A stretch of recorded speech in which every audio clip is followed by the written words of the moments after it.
Bom dia, irmãos. Estamos nesta manhã aqui no templo da Igreja Presbiteriana de Açailândia para levar até aqueles que não poderão chegar no templo a lição de hoje. E esta lição tem como tema o que é beleza. É muito importante, está baseada em Gênesis capítulo 1, verso de 1 ao 31. Eu gostaria de ler o texto para que todos tivessem a devida compreensão. Do princípio criou Deus os céus e a terra porém estava sem forma e vazia. Havia trevas sobre a face do abismo, e o Espírito de Deus pairava por sobre as águas. Disse Deus: haja luz, e houve luz. E viu Deus que a luz era boa, e fez separação entre a luz e as trevas. Chamou Deus a luz dia e as trevas noite. Houve tarde e manhã no primeiro dia. E disse Deus: haja firmamento no meio das águas, e separação entre águas e águas. E fez, pois, Deus o firmamento, e separação entre águas debaixo do firmamento, e as águas sobre o firmamento, e assim se fez. E chamou Deus o firmamento de céus. Houve tarde e manhã o segundo dia. Disse também Deus: ajuntem-se as águas debaixo dos céus, num só lugar, e apareça a porção seca. E assim se fez. A porção seca chamou Deus terra, e o ajuntamento das águas mares, e viu Deus que isso era bom. E disse: produz a terra relva, ervas, que deem semente, e árvores frutíferas, que deem fruto segundo as suas espécies, e cuja semente esteja nele sobre a terra. E assim se fez. A terra, pois, produziu relva e erva, que davam semente segundo a sua espécie, e árvores que davam fruto, cujo semente estava nele, conforme a sua espécie. E viu Deus que isso era bom. Houve tarde e manhã, terceiro dia. Disse também Deus: haja luzeiros no firmamento dos céus para que fossem, e fizeram separação entre o dia e a noite, e sejam eles para os sinais, para as estações e para os dias e anos, e sejam para luzeiros no firmamento todos os céus para iluminar a terra. E assim se fez. Fez Deus dois grandes luzeiros, o maior para governar o dia e o menor para governar a noite, e fez também as estrelas, e os colocou no firmamento dos céus para iluminarem a terra, para governarem o dia e a noite, e fizeram separação entre a luz e as trevas. E viu Deus que isso era bom. Houve tarde e manhã no quarto dia. E disse também Deus: povoem-se as águas de enxames de seres viventes, e voem as aves sobre a terra e sobre o firmamento dos céus. Criou, pois, Deus os grandes animais marinhos e todos os seres viventes que rastejam, os quais povoaram as águas segundo as suas espécies, e todas as aves segundo as suas espécies. E viu Deus que isso era bom. E Deus os abençoou, dizendo: sede fecundos, multiplicai-vos, enchei as águas dos mares e na terra, e multipliquem as aves. Houve tarde e manhã no quinto dia. Disse também Deus: produz a terra seres viventes, conforme a sua espécie, animais domésticos, répteis e animais selváticos, segundo a sua espécie. E assim se fez. E fez Deus os animais selváticos segundo a sua espécie, e os animais domésticos conforme a sua espécie, e todos os répteis da terra conforme a sua espécie. E viu Deus que isso era bom. Também disse Deus: façamos o homem à nossa imagem, conforme a nossa semelhança. Tenha ele domínio sobre os peixes do mar, sobre as aves do céu, sobre os animais domésticos, sobre toda a terra e sobre todos os répteis que rastejam pela terra. Criou Deus, pois, o homem à sua imagem, a imagem de Deus o criou, homem e mulher os criou. E Deus os abençoou e lhe disse: sede fecundos, multiplicai-vos, enchei a terra, sujeitai-a, dominai sobre os peixes do mar, sobre as aves dos céus, sobre todo animal que rasteja pela terra. E disse Deus ainda: eis que eu vos tenho dado todas as aves, erva que dão semente, e se acham na superfície de toda a terra, e todas as aves em que há fruto, que deis semente, isso vos será para mantimento. E a todos os animais da terra, e a todas as aves dos céus, e a todos os répteis da terra, em que há fôlego de vida, e toda a erva verde lhes será para o mantimento, e assim se fez. Viu Deus tudo quanto fizera, e eis que era muito bom. Houve tarde e manhã no sexto dia. Que Deus abençoe a sua palavra lida nesta manhã a todos nós e a todos que estão nos ouvindo. Irmãos, o que é beleza, né? Nós encontramos aqui no nosso autor da lição falando que a beleza está em crise, desvalorizada. A beleza parece uma coisa muito superficial. E falando da beleza, segundo nos referimos, os que atraem. Trocamos o real pelo artificial, o belo pelo bonito, o verdadeiro pelo falso. Eu gostaria de me ater aqui às palavras de Agostinho, quando ele disse: bom e belo e verdade, verdadeiro com Deus, assim se referiu ele. Tarde te amei, beleza tão antiga e tão nova, tarde te amei, eis que estava dentro de mim e eu lá fora, e te procurar, eu desforme, e tirava-me a beleza das formas que criaste. Estavas comigo, e eu não estava em ti. Retinha-me longe de ti aquilo que nem existia, se não existia em ti. Então vimos a palavra de Agostinho falando desta coisa tão bela. Deus criou todas as coisas muito bela, tudo perfeito. Cada manhã ou a cada tarde, depois de um dia, estava lá o logomarca de Deus, muito bom. Esta era a avaliação de Deus de tudo aquilo que Ele criou neste mundo. E Deus criou as coisas tão belas, tão bonitas, tão perfeitas, tão puras, porque Ele é puro, Ele é santo. E Ele fez isso para que o mundo fosse essa coisa tão bonita. E hoje, nos dias em que vivemos, o mundo não é tão bonito como se vê. Há uma deficiência nesta beleza. É a culpa do próprio homem, porque no momento em que o homem pecou, então esta beleza que Deus criou, ela foi manchada pelo pecado. Toda a natureza, toda a criação geme a este mal que o homem trouxe sobre a terra. E precisamos lembrar, irmãos, de que nós não somos perfeitos, porque a nossa perfeição, ela caiu quando pecamos, quando os nossos primeiros pais pecaram, e por isso nós não somos tão belos como deveríamos ser, como Deus criou, porque houve esse desvio de beleza provocada por o homem que Deus criou e colocou sobre a face da terra. Essa lição ela está dividida em 3 partes. O mundo é belo, mas não completamente. Para nós isso é um motivo de muita tristeza, porque Deus criou tudo tão belo, tudo tão perfeito, tudo tão puro, tudo tão real, tudo como Deus já havia planejado. Deus criou para que o homem desfrutasse desta beleza, o homem vivesse nesta pureza, conforme o Criador ele fez. Então o Criador que a criação foi boa. Deus não tem nenhuma culpa quando a criação foi manchada, não, a culpa é nossa, dos homens.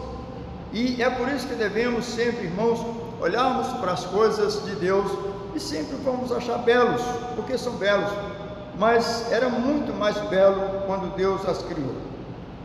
Contudo, devemos prosseguir até o capítulo 3 de Gênesis, no qual aprendemos que raptura e a confusão sobre a beleza, e tudo isso foi provocado por o homem.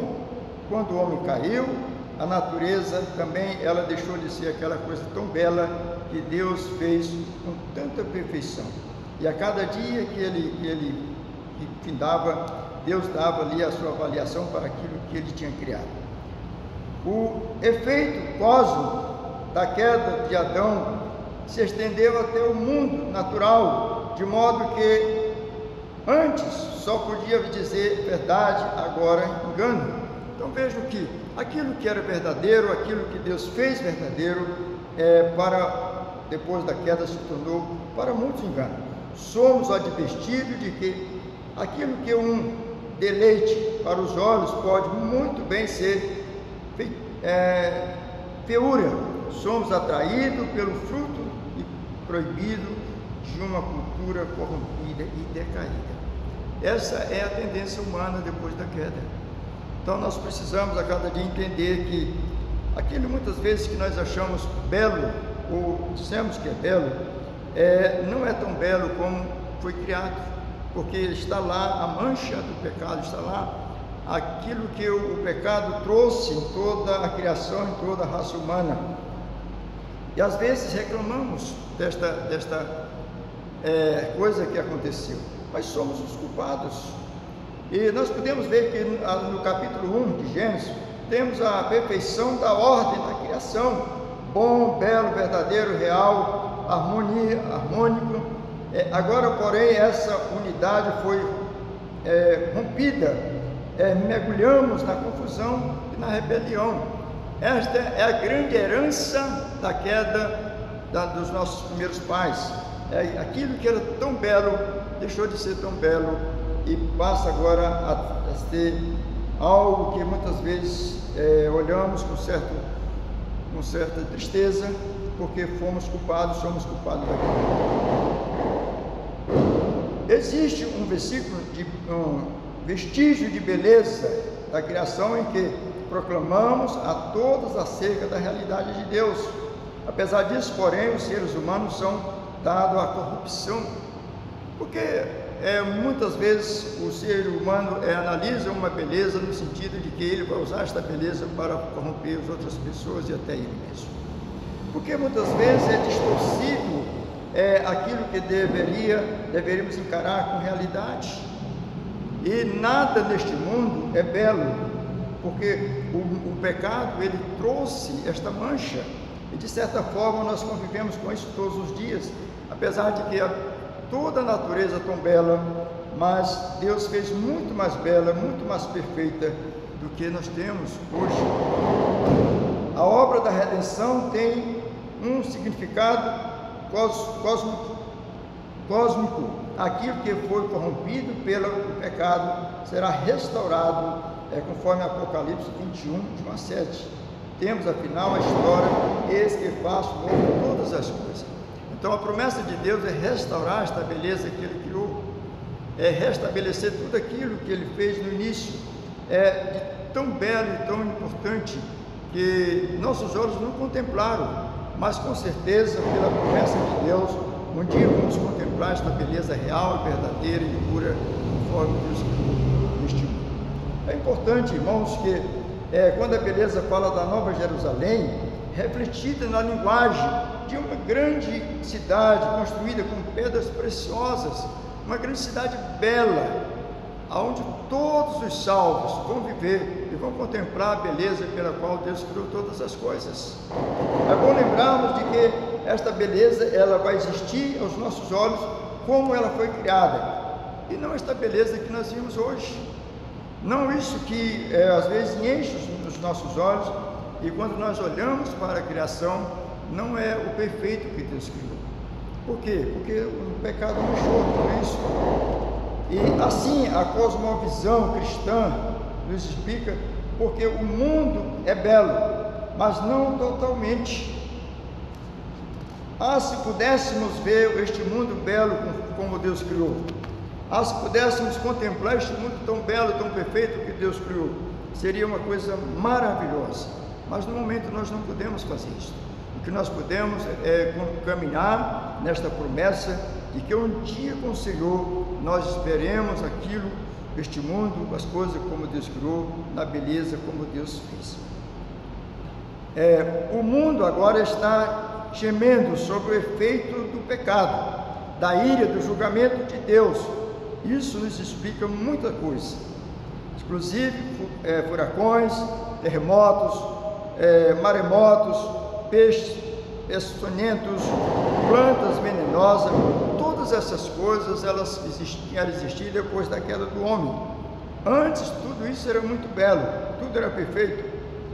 A Escritura nos aponta para a restauração de todas as coisas, a compreensão cristã da beleza de uma visão escatológica que guarda com expectativa a revelação da verdadeira beleza que virá no dia do Senhor. Que maravilha esta promessa!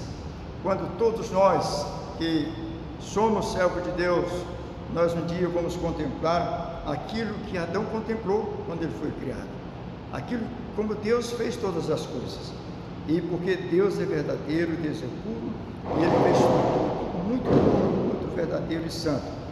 A palavra diz, o Senhor, quando o Alfa e o Ômega, será visto como o maravilhoso.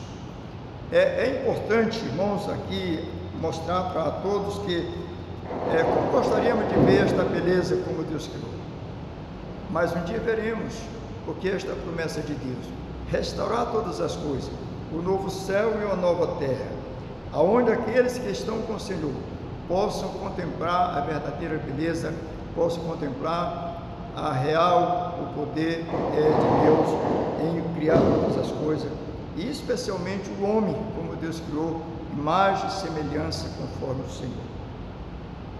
O segundo ponto, a imagem do céu, a imagem de Deus ou capa de revista. Nós vimos aqui, em segundo lugar, a cosmovisão cristã explica por que a face de uma criança com síndrome de Down, criada à imagem de Deus, é mais bela do que a garota da capa de revista, de moda. Não há algo verdadeiro. Ela não é assim, nem real, ninguém. É daquele jeito. A unidade do bom, do belo, do verdadeiro e do real nos convida a olhar debaixo da superfície e compreender que a realidade antropológica de cada ser humano somos feitos à imagem e à semelhança de Deus. Nós devemos nos contentar com esta imagem e a semelhança de Deus que temos, e muito mais com a reconciliação que fizemos com Deus através de Jesus Cristo, porque esta imagem e semelhança ela foi fortalecida pela promessa de que aquele que crê, aquele que é do Senhor, ele é uma nova criatura. A vida geralmente não é um processo bonito, não é um processo atraente, porém a sua própria maneira de refletir a beleza do Criador e a sua justiça prefere a bondade absoluta, a sua determinação. Como é importante quando nós temos essa certeza de que o Senhor nos criou com a perfeição, mas perdemos esta perfeição, mas Deus continua conosco, a nos fortalecendo, a nos dando a capacidade de nos redimir, de nos aproximar de Deus, de adorar ao Senhor, para que tenhamos do Senhor esta imagem e esta semelhança muito mais próxima do que antes, quando estávamos no pecado. Você é belo, lembra-se do bom, de belo, de verdadeiro, do real. Não devemos querer esconder isso, não devemos querer virar as coisas. Não, nós nos contentamos com certeza no momento pela a graça de Deus, nos contentamos pelo aquilo que Deus já fez, para que nele fôssemos a cada dia mais aperfeiçoado, santificado, preparado para termos uma vida eterna com Deus todos os dias e contemplarmos, quando chegar nos céus, a beleza que Deus criou, tudo perfeito. Isso é importante, e por mais que olhamos as coisas belas neste mundo, lá encontramos a mancha do pecado, a mancha da queda do homem. Isso trouxe a toda a humanidade um sofrimento.